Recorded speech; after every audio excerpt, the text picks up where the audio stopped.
Varahommikul aerutatakse päästepaati, mis kannab naisi ja lapsi hukkunud kuningliku mereväe väetranspordilaevalt HMS Birkenhead ohutusse.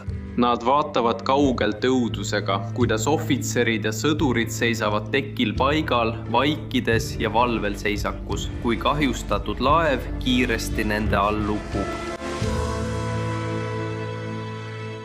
HMS Birkenhead on üks esimesi raudkerega laevu, mis ehitati kuninglikule mereväele. See oli algselt kavandatud aurufregatiks, kuid ehituse käigus muudeti see vägede transpordilaevaks.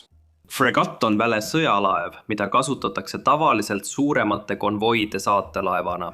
Admiraliteet ei ole laevades suhteliselt uue aurujõu suhtes kindel ega soovi oma laevastikku katsetamata tehnoloogiaga ohtu seada. Väeosade transpordilaevana saab see kiiresti vägesid vajalikesse kohtadesse viia, kuid ei pea ise lahingusse astuma. Leval on 12 veekindlat sektsiooni, mis eraldavad eesmist osa, laeva masinaruumi keskosas ja ahtri sektsioonid. HMS Birkenhead on projekteerinud John Lead ja ehitatud John Leadi laevatehases Birkenheadis, Lancashire'is. Algselt ristiti see HMS Vulcanics ja selle lasi vette Westminsteri markiisitar 30. detsembril 1845. Aasta lõpuks nimetatakse see ümber HMS Birkenheadiks, austamaks linna, kus see ehitati. HMS Birkenhead on 64 meetrit pikk, 11 meetrit lai ja 5 meetri süvisega.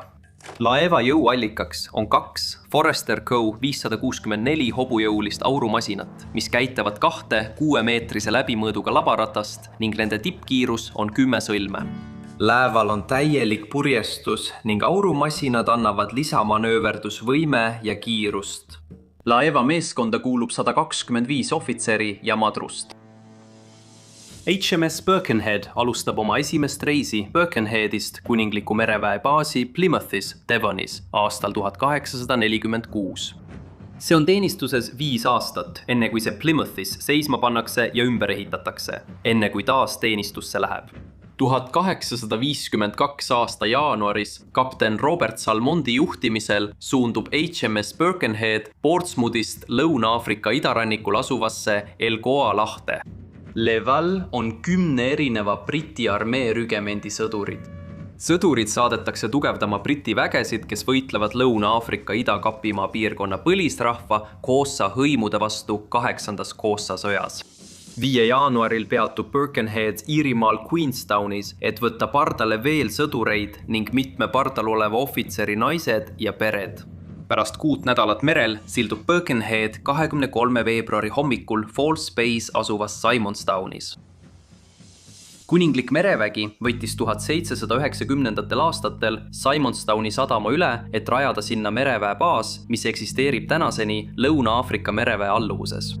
Enamik pardal olnud naisi ja lapsi lahkub koos mitmete sõduritega, kes on reisi jooksul haigeks jäänud. Simonstownis viibimise ajal võetakse pardale 9 ratsahobust, mitu heinapalli ja 35 tonni sütt, et valmistuda reisi viimaseks etapiks Al Goa lahte. See viimane etapp on umbes 450 meremiili pikk ja selle läbimiseks kulub 2 päeva. 25. veebruaril kell 18.00 selge taeva ja rahuliku merega suundus Birkenhead Al Goa lahe poole pardal 630 kuni 643 mehe, naise ja lapsega. Täpset arvu ei ole üles märgitud. Parima võimaliku kiiruse saavutamiseks otsustab kapten Salmond püsida ranniku lähedal, seades kursi, mis hoiab Birkenheadi umbes 3 miili kaugusel rannikust. Teekonnal lõunasse Plymouthist sõitis Birkenhead vastu Benguela hoovust. Lõuna-Aafrika idarannikul ülespoole liikudes seisab see silmitsi Mosambiigi hoovusega. Need püsivad ookeanivoolud on kõige tugevamad sügavas vees. Mida lähemale maale, seda rohkem kohtavad hoovused madalamas vees vastupanu, mis aeglustab neid. Seetõttu on lihtsam sõita hoovustele vastu madalamas vees pikki rannikut liikudes. Veidi enne kella 2 öösel 26. veebruaril liigub Birkenhead kiirusega 8,5 sõlme möödudes Danger Pointist Cards Bay ranniku lähedal. Vööris olev loodimees mõõdab sügavust. Birkenheadi vööri all on 22 meetrit vett. Öösel purjetades ei pruugi olla nähtav, ja üks viis navigeerimiseks on järgida sügavuskõverat. Loodimees mõõdab regulaarselt sügavust, lastes raskusega köie vette ja lugedes sõlmede arvu köiel laeva ja merepõhja vahel. Kui sügavus väheneb, pööravad nad laeva mere poole ja kui sügavus suureneb, pööravad nad tagasi maa poole. Enne kui loodimees jõuab uuesti sügavust mõõta, põrkab Birkenheadi laev vööri all 3,7 meetri sügavusel asuvale kaardistamata kaljule. Tormise ilmaga, kui lained on kõrgete harjade ja sügavate nõgudega, on kalju tormistes lainetes selgelt näha. Aga sellistes vaiksetes tingimustes liigub pikk lainetus aeglaselt, ega ole ei kõrge ega sügav, mistõttu kaljud jäävad veepiiri alla peitu. Kapten Salmond tormab tekile, annab käsu ankur alla lasta, ahtripaadid vette lasta ja masinad ühe pöörde võrra tagasikäigule panna.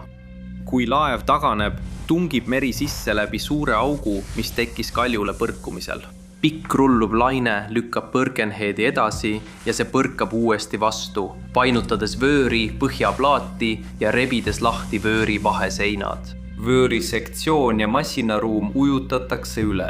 Üle 100 teki all magava sõduri upuvad oma narides. Ellujäänud ohvitserid, mehed, naised ja lapsed kogunevad tekile. Kapten Salmond annab käsu laitnant kolonel Seatonile, laeva kõrgeima auastmega sõjaväelasele, saata mehed pilsipumpasid tööle panema. 60 meest määratakse pumpade juurde, 60 päästepaatide talisid käsitsema ja ülejäänud mehed kogunevad ahtritekile laeva tagaossa, et ahtrit madalamale lasta ja seeläbi vööri tõsta. Naised ja lapsed paigutatakse laeva kõrval olevasse kutrisse. Kapten Salmond annab käsu lasta vette veel 2 suurt paati, millest kumbki mahutab 150 inimest. Esimene paat upub kohe ja kaob. Samal ajal kui teist ei saa vette lasta, sest taliblokid pole hooldatud ja kõied ei jookse neist läbi. See jätab alles vaid kutri ja 3 väikest päästepaati, kuhu mehed saavad minna. Ellujäänud ohvitseride mehed kogunevad nüüd ahtritekile, kus leitnant kolonel Seaton kutsub oma ohvitsere ja mehi üles distsipliini ja korra hoidmisele. Kõik on vait. Ainsaad helid õhus on kapten Salmondi vaikne meeldetuletus meestele rahulikuks jääda. Hoguste kabjaplagin tekil ja väike lainetus, mis rullub mööda laeva külge. 10 minutit pärast seda, kui Birkenhead esimest korda kaljule põrkab, mootorid endiselt tagasikäigul, põrkab Birkenhead 3. ja viimast korda kaljule, rebides laeva põhjaplaadid lahti. Laev murdub 2 just peamasti taga. Korsten variseb kokku ja kukub üle parda. Laeva vöör vajub kiiresti põhja. Laeva ahtri osa, mis on nüüd meestega tihedalt täidetud, hakkab vankuma ja vajub põhja. Kapten Salmond hüüab. Kõik, kes oskavad ujuda, hüppake üle parda ja ujuge paatide poole. Laitnant kolonel Seaton mõistab, et see käsk võib põhjustada tormijooksu kutrile ja 3 väikesele päästepaadile, mis võib need ümber ajada ja seada ohtu naiste ja laste elud. Ta annab käsu kõigil sõduritel paigale jääda. Ainult 3 sõdurit murravad rivist välja ja ujuvad kutri poole. 9 ratsahobust lastakse lahti ja aetakse merre. 1 murrab jala ja suured valged haid tapavad selle kiiresti. Ülejäänud 8 jõuavad ohutult kaldale. Heinz Bay on üks maailma suur valgehaide peamisi kogunemispaiku. Külmad Benguela hoovused ja soe Mosambiigi hoovus põrkuvad selles piirkonnas, tuues mõlemad kaasa toitainete varu, mis liigub mööda toiduahelat ülespoole.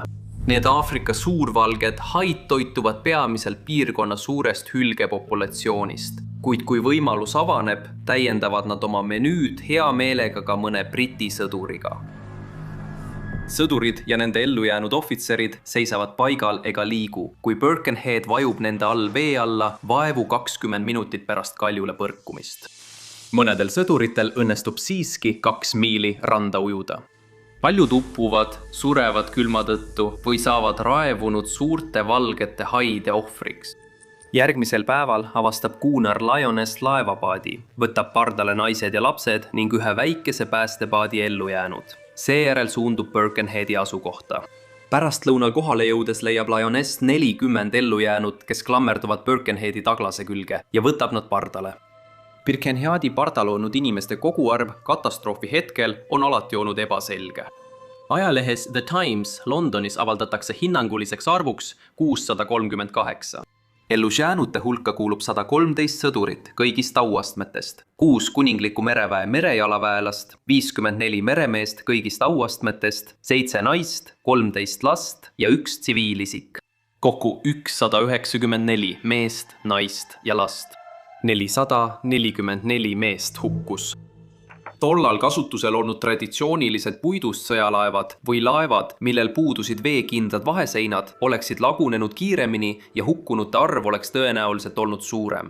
Tugevam metall pakkus teatavat kaitset kalju eest ja veekindlad vaheseinad aeglustasid üleujutust, mis andis meeskonnale piisavalt aega, et osa ellujäänutest evakueerida. Mitmed meremehed antakse Portsmouthis HMS Victory pardal 8. mail 1852 sõjakohtu alla.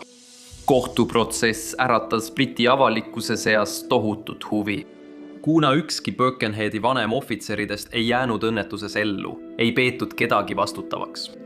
Danger Pointi ehitati 1895 aastal. 18 meetri kõrgune tuletorn, mille tuli on merel nähtav kuni 25 meremiili kaugusele. 1936 aastal kinnitas Lõuna-Aafrika mereväeliit Birkenheadi mälestustahvli tuletorni alusele. Lääval olnud ohvitseride ja sõdurite distsipliin ja vaprus. Birkenheadi juhtum koos otsusega paigutada naised ja lapsed kutterisse enne kõiki teisi viis selleni, mida nüüd tuntakse Birkenheadi trillina. Või nagu tavaliselt öeldakse, naised ja lapsed esimesena.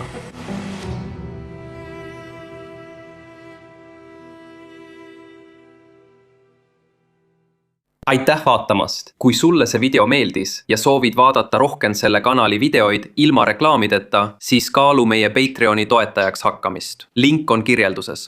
Saad liituda tasuta või valida liikmelisuse, mille eeliste hulka kuuluvad reklaamivabad videod, varajane ligipääs ja otseülekandes küsimuste-vastuste kõned.